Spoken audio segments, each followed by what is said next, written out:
लेकिन गांव की सुबहें हमेशा किसी पुराने गीत की तरह धीमी धीमी खुलती थीं। उसी गांव में एक व्यक्ति था, बाबा गोपाल। वो साधारण रूप के थे, सफेद धोती कुर्ता, लंबी दाढ़ी, माथे पर तिलक। गांव वालों के लिए वो वरदान थे। हर दशहरे पर पूरा गांव उनकी खिचड़ी के लिए इकट्ठा होता। बाबा जी की जय हो बाबा जी। बाबा जी, आज की खिचड़ी का इंतजार तो पूरे गांव को रहता है। तो बन गई। अपनी इसी प्यार की वजह से लोग उन पर जान छिड़कते थे। लेकिन इसी बीच एक खबर गांव में आग की तरह फैल गई। गांव का एक लड़का रमेश अचानक से गायब हो गया था। उसकी माँ रोते हुए बाबा के पास आई। बाबा जी, मेरा बेटा कहीं मिल नहीं रहा है। शांति रखो बेटा, डर से कुछ नहीं मिलेगा। आखिरी बार कहाँ देखा? खेत में, और फिर उसके बाद देखा ही नहीं। इतना सुनकर बाबा ने आंखें बंद कर ली, मानो उन्हें पता चल गया था कि अब रमेश कभी नहीं आने वाला। फिर भी उन्होंने गांव वालों से जंगल की तरफ ढूंढने के लिए कहा। जंगल की तरफ ढूंढो, शायद वहीं गया हो। बाबा की बात सुन सब गांव वाले जंगल गए, लेकिन रमेश का कोई पता न चला। कुछ दिन बाद खोज बंद कर दी गई। चौपाल में लोग बातें कर रहे थे। अरे राम जाने रमेश कहाँ चला गया। हाँ भाई, सही कहा। पता नहीं उसे आसमान निकल गया या जमीन खा गई। कुछ महीनों बाद और लोग गायब हुए। डर का माहौल बढ़ा और लोगों ने शाम को घरों से निकलना बंद कर दिया। फिर एक दिन पंचायत बुलाई गई। भाइयों बहनों, समस्या गंभीर है। कई लोग गायब हो चुके हैं। हमें घरों की सुरक्षा साझा करनी होगी और पीड़ित परिवार को सहायता पहुंचानी होगी। हाँ, हम तैयार हैं। हाँ, हम तैयार हैं भैया। हाँ, मुखिया जी तैयार हैं। बाबा रोज मंदिर जाते, बच्चों को आशीर्वाद देते और लोगों के दुख बांटते। ऐसे माहौल में गांव के 4 दोस्त एक दूसरे के साथ खड़े थे। अरे यार, लोगों का इस तरह से गायब होना सही नहीं लग रहा है। इसमें कुछ तो गड़बड़ है। सही कहा यार, पुलिस भी उन लोगों को ढूंढ नहीं पाई है। आखिर गायब कहाँ हो गए वो लोग? ये तो क्या करें, अब उन्हें क्या जंगल में जाके ढूंढे क्या? हाँ, हमें वहीं जाकर सच का पता लगाना चाहिए। यार, मैंने तो मजाक में कहा था यार तुम लोग ना सच मान लेते यार मेरी हर बात। और रात को जंगल जाने का प्लान बनाया। गलियां सुनसान होते ही रवि, मोहन, सुरेश और पप्पू चुपचाप जंगल की तरफ बढ़ने लगे। यार, अबे ओए सुनना, वापस चलते हैं यार। ओए कभी वापस चल यार, मुझे बड़ा डर सा लग रहा है यार। देख भाई, कोई कुछ आवाज भी आई। अबे यार, अबे तू डर क्यों रहा है? अबे तूने तो कहा था ना आने के लिए, अब तू डर क्यों रहा है ये बता। और भाई रही आवाजों की बात, तो मुझे लगता है कि जंगल में शेर, भालू, चीता जो है शाम की सैर को निकले होंगे, तभी आ रही थी तेरे को आवाज। हंसी मजाक करते हुए वो चारों जंगल पहुंच गए। चारों तरफ अंधेरा, पत्तों की सरसराहट और ठंडी हवा माहौल को और डरावना बना रही थी। तभी झाड़ी के पीछे हल्की सी आवाज आई। अरे यार, उस झाड़ी के पास कुछ तो है यार। चारों धीरे धीरे आगे बढ़ने लगे। अबे ओए यार, ओए भाई मोहन, देख भाई, मुझे पहले भी आवाज आई थी। तुम मजाक बना रहे थे।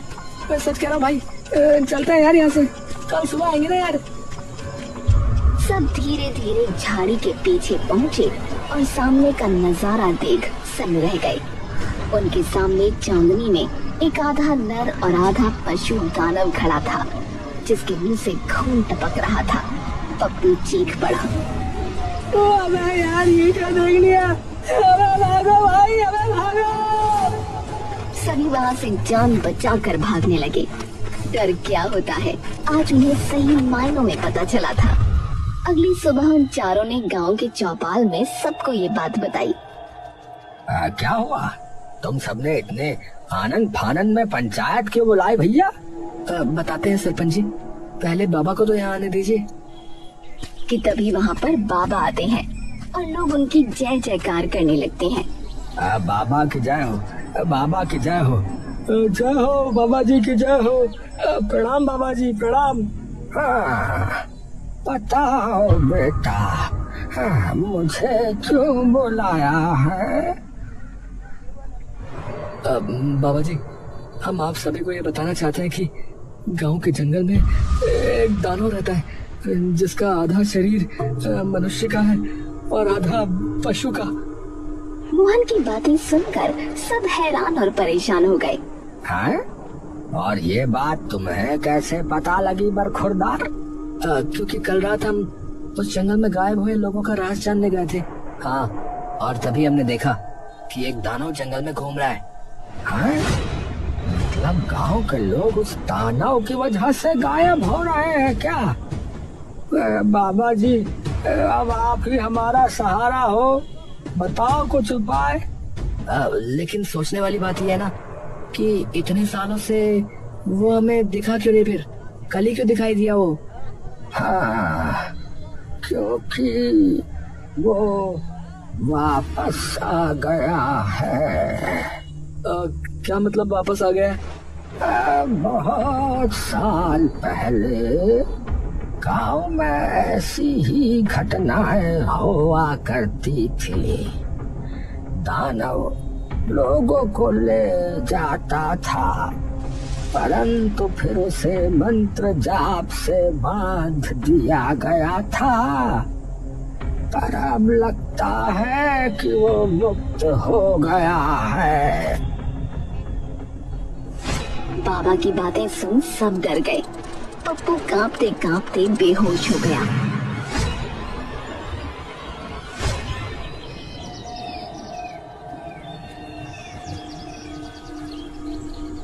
कुछ दिन बाद रवि, सुरेश, मोहन और पप्पू बाबा की कुटिया पहुँचे। दरवाजा खुला, अंदर धुंधली रोशनी और अजीब गंध थी। अरे बाबा जी तो यहाँ नहीं है, दरवाजा खुला कैसे रह गया फिर? अरे यार, ये बदबू कैसी है यार? जैसे कुछ सड़ रहा हो यहाँ पर। बहुत गंदी बदबू आ रही है यार। अबे देखो, ये दीवारों पे गिले गिले धब्बे। अबे यार, ये ऐसा लग रहा है ना जैसे किसी ने ताजा खून पोंछा हो। देख देख। हाँ यार, सही कहा। ओए, और ये जमीन पे क्या है यार? किसी चीज की जली हुई राख लग रही है। तो क्या है ये? तभी बाहर से खड़खड़ाते कदमों की आवाज आई। चारों एकदम चुप हो गए। बाबा कुटिया में प्रवेश करते हैं और चारों को कुटिया में देख चौंक जाते हैं।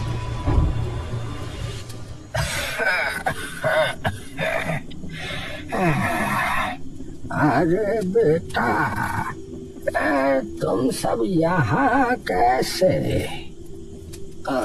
जी बाबा, हम आपसे एक बहुत जरूरी बात करने आए थे। कहो बेटा, डर क्यों है तुम्हारे चेहरों पर?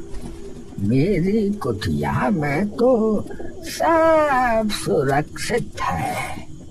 बाबा, क्या उस दानव को भगाने का कोई उपाय है? वही जानने आए थे। बाबा कुछ पल चुप रहते हैं, फिर आंखें बंद करके माला फेरते हुए बोलते हैं।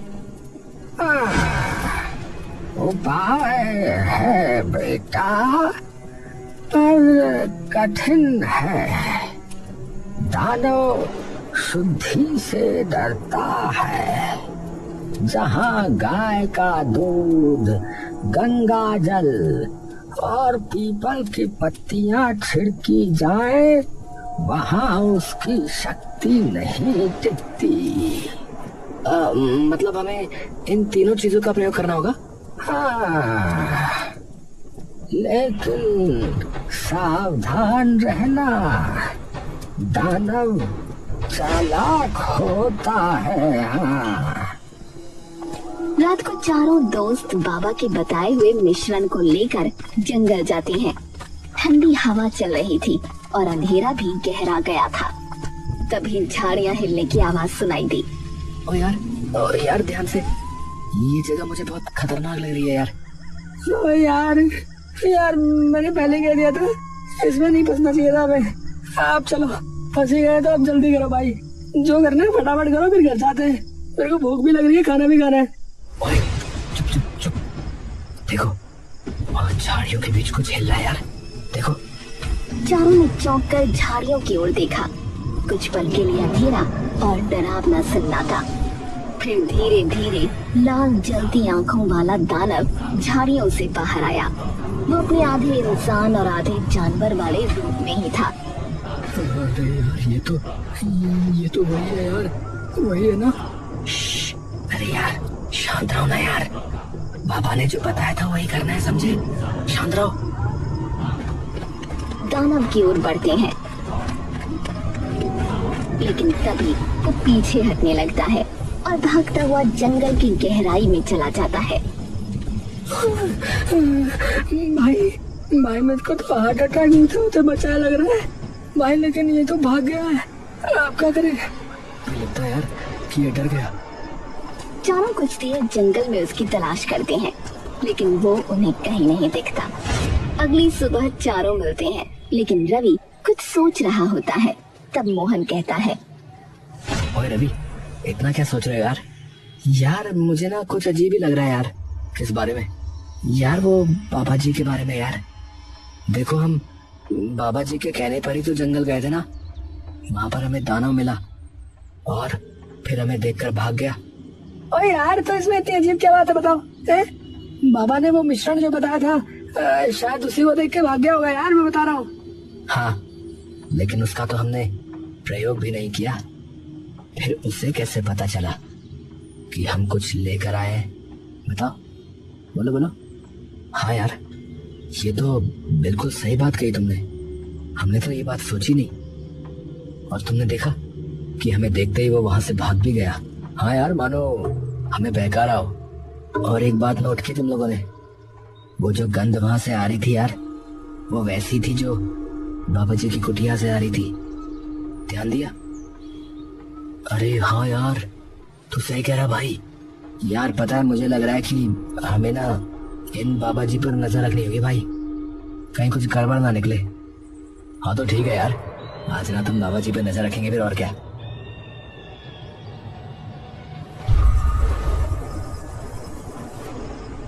चारों दोस्तों की इस ओर सहमति बनी और रात में वो बाबा की कुटिया के पास गए। उन्होंने देखा कि बाबा कहीं जा रहा है। वो चारों उसके पीछे पीछे जाने लगे। ओए यार, ये बाबा जी इतनी रात को जंगल में क्यों जा रहे हैं यार? अबे पता नहीं यार, अब तो पीछा करके देखना पड़ेगा और तभी पता चलेगा कि क्यों जा रहे। चारों बाबा का पीछा करने लगे। एक जगह पर बाबा रुका और बैठकर एक हांडी में खिचड़ी बनाने लगा। वो मंत्र भी पढ़ रहा था और सबसे हैरानी की बात कि उसके पास वही लड़का बैठा था जिसे गांव कई दिन से खोया हुआ मान रहा था। शरीर बदल चुका था, झुर्रियां, कमजोर आंखें। ये देखकर चारों का हृदय कांप उठा। ओ यार भाई, भाई ये तो, अरे ये तो रमेश है यार, ये अभी तक जीवित है क्या? ओ भाई यार, मतलब गांव के आदमी गायब नहीं हो रहे थे भाई, बाबा उनको गायब कर रहा था। ये बाबा तो नकली बाबा है भाई। तभी बाबा ने खिचड़ी उस लड़के को खिलाई और वो लड़का तड़पा। उसकी उम्र तेजी से बढ़ी और बूढ़ा होकर उसकी जान निकल गई। वहीं बाबा के चेहरे पर जीवन लौट आया। उसकी शक्ति फिर तरोताजा हो गई। ये दृश्य देखकर चारों सदमे में आ गए। भाई भाई, ये इंसान नहीं है भाई, ये बाबा कुछ नहीं है भाई, ये कोई बहरूपिया है, ये भाई कुछ और ही है भाई। अरे यार भाई चुप रहो, वो सुन लेगा। और सुनो, हमें ये सब बात ना यार गांव वालों को बतानी होगी भाई। पर यार किस तरह से? लोग जो है ना बाबा जी की इज्जत करते हैं भाई, कोई यकीन नहीं करेगा हमारी बातों में, बता रहा हूँ। अरे यार ठीक है, चलो अभी चलते हैं यहाँ से, कल देखते हैं ना। चारों वहाँ से वापस आ गए।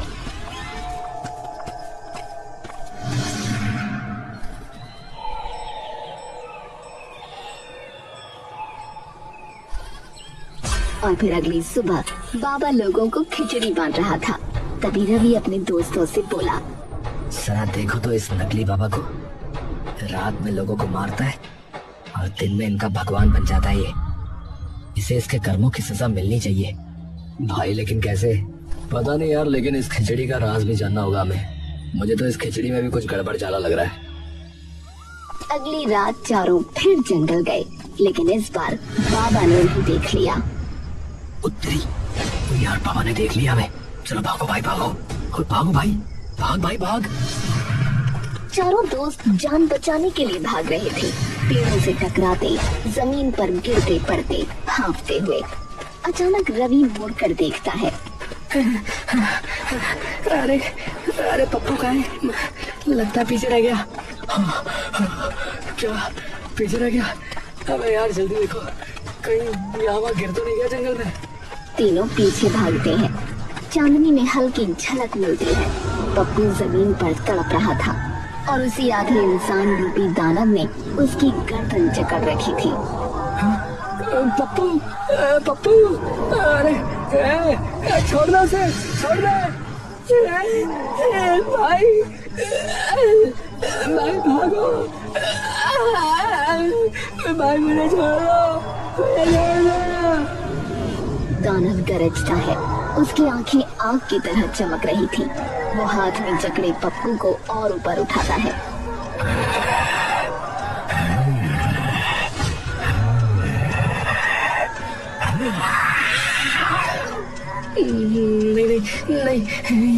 नहीं यार हमें कुछ करना होगा यार, हमें कुछ करना होगा। अबे भाई क्या करेंगे बता? उसके सामने गए तो हम भी मर जाएंगे भाई। देख नहीं रहा उसको, हवा में उड़ा रखा है उसने। अरे यार लेकिन पप्पू का क्या होगा यार?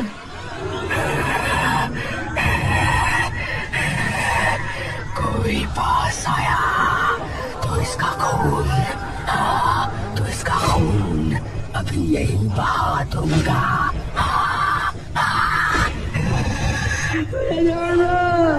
तीनों दोस्त सहम कर वहीं रुक जाते हैं। पप्पू की आंखें धीरे धीरे ढीली पड़ने लगती हैं। तभी बाबा का हाथ दानव के कंधे पर आता है। अरे नहीं भाई, इन्हें मत मारो। यही तो अब मेरी साधना के पूरे होने की असली चाबी है हरिया। बाबा के मुंह से हरिया का नाम सुन चारों चौंक जाते हैं। तभी दानव अपने पूरे इंसानी रूप में आता है और वो हरिया होता है। क्या हरिया तो दानव है क्या? तुम्हें ये ठीक नहीं कह रहे?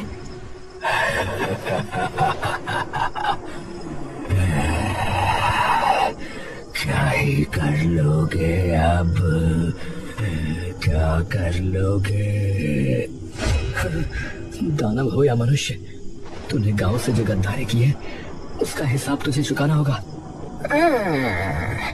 फिलहाल तो अपने दोस्त की जान का हिसाब चुकाओ, वरना उसकी सांसें कम होने में ज्यादा टाइम नहीं लगेगा। क्या करना होगा? हमें क्या करना होगा बोलो?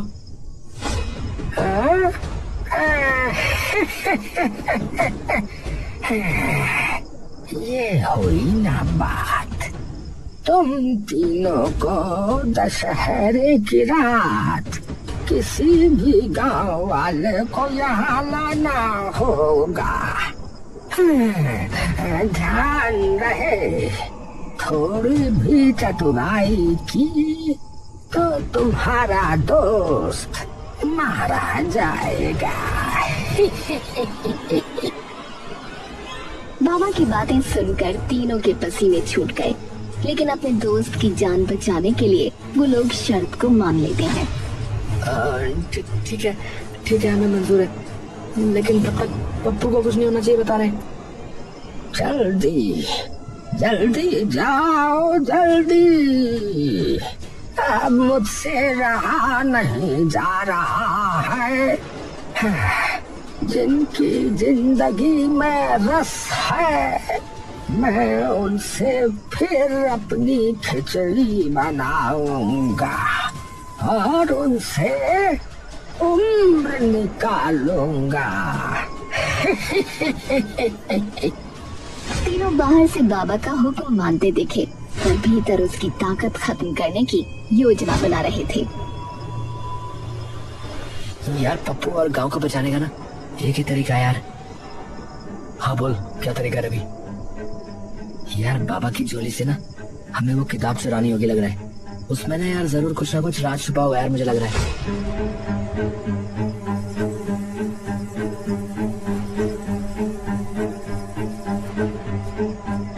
रात में बाबा के चले जाने पर वो झोले के पास पहुंचे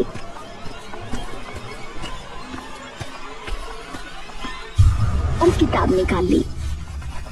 हर पन्ने पर अलंकृत संकेत और डरावनी पहेलियां थीं। अरे यार ये कुछ लिखा है इस पन्ने पे, देखो। पढ़ो पढ़ो, क्या लिखा है? लिखा है कि जिसकी शक्ति रक्त से बढ़ती, अग्नि में उसकी छाया नहीं टिकती, उसकी मृत्यु के लिए चाहिए ठंडी शुद्धता और जन्म का दूध, जिसमें जड़ की ज्वाला मिलाकर बुझाई जाती है। अरे यार इसका क्या मतलब हो सकता है? तीनों ने देखा और समझने की कोशिश की कि ये संकेत स्पष्ट था कि बाबा की शक्ति किसी तरह की खिचड़ी धारा से जुड़ी है, जो लोगों के खाने पर उनकी उम्र खींचती है। पर क्या ठंडी शुद्धता और दूध से उसकी मौत संभव थी? यार शायद ना उसे किसी चीज से तोड़ा जा सकता होगा जिससे उसने लोगों की उम्र चुराई हो। ठंडा, पवित्र और दूध जैसा कुछ। यार हमें ना गांव की पुरानी कहानियों में भी देखना होगा, शायद कोई घरेलू उपाय हो ये। वो किताब में और पढ़ते गए। हर पन्ना किसी तरह की पहेली और संकेतों से भरा था। अंत में एक पन्ना ऐसा निकला जिस पर अंतिम लाइन थी एक तरह का अनुष्ठान निर्देश। यार इसमें लिखा है, खिचड़ी की हांडी उलटकर दूध मिलाओ और उन आत्माओं को पुकारो जिनके साथ उन्होंने व्यापार किया। जब आत्मा अपने मालिक को खाए तब दूध में मिलाकर बंधन तोड़ दो।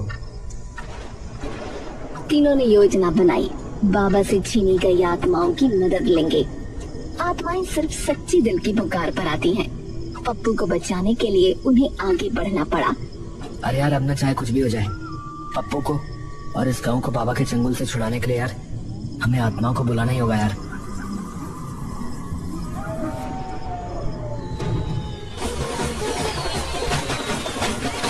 दशहरे वाले दिन ढोल नगाड़े बज रही थी। लोग उत्साह में डूबे थे।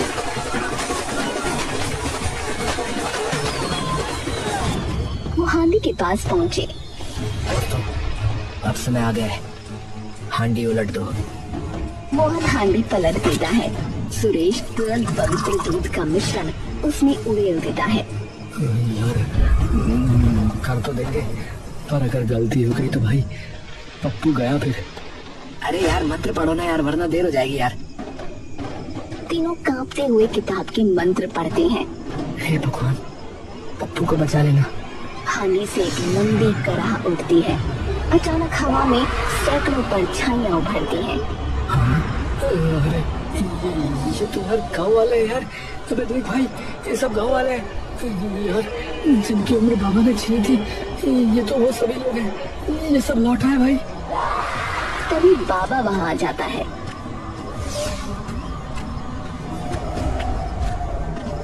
और वो आत्माएं उसकी तरफ लपकती हैं। नहीं, तुम लोग मुझे छू नहीं सकते। मैं अमर हूँ। अमर नहीं, तुम्हारा हिसाब आज पूरा होगा। आत्माएं बाबा पर टूट पड़ती हैं। उसकी शक्ति बुझते दीपक की तरह खत्म होने लगी।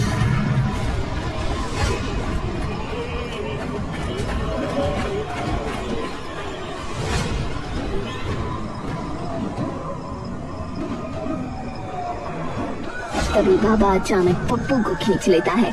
उसकी आंखें लाल चमकती हैं। मेरी खिचड़ी गिराई, याद रखो अमरता के लिए बलिदान चाहिए। ये लड़का अब मेरा है।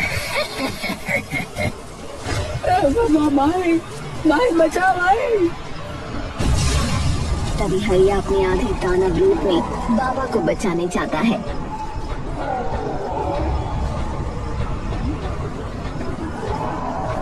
पर वो आत्माएं उसे भी जकड़ लेती हैं।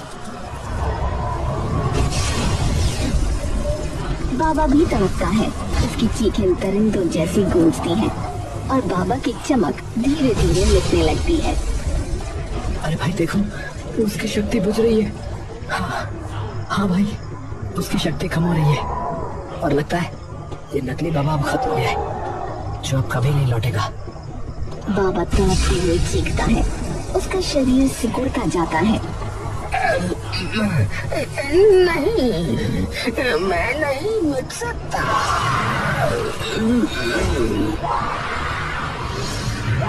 आखिरकार वो राख बनकर उड़ जाता है। भाई खत्म, भाई सचमुच खत्म हो गया भाई। पप्पू जमीन पर गिरा पड़ा हिलता है, फिर धीरे से आंखें खोलता है। भाई भाई मैं बच गया भाई, भाई मैं बच गया भाई। हाँ भाई, तू बच गया भाई, तू बच गया। अब तू आजाद है भाई। हाँ, और आखिरकार गांव भी आजाद हो गया यार। पूरा गांव वहाँ इकट्ठा हो चुका था और हरिया भी अपने पूरे इंसानी रूप में आ चुका था। रवि ने उससे पूछा, हरिया भैया, तुम दानव कैसे बन गए थे भाई? अरे भैया, वो नकली बाबा जो है वो बाकी सबकी तो उम्र छीनता था भैया, पर उसने मुझे अपना जो है ना गुलाम बना रखा था। ये सब उसी ने किया था। पर अब भैया तुम लोगों की वजह से मैं भी आज आजाद हो गया हूँ भैया। मुक्ति मिल गई मुझे उस राक्षस के शरीर से। अरे भैया, इसीलिए तो हमारे यहाँ एक कहावत है कि अंत भला तो सब भला। चलो तुम चारों बच गए, ये बहुत अच्छी बात है, और हरिया भी ठीक हो गया, ये उससे भी अच्छी बात है। चलो भैया, सब मंगल ही मंगल हो गया अब तो।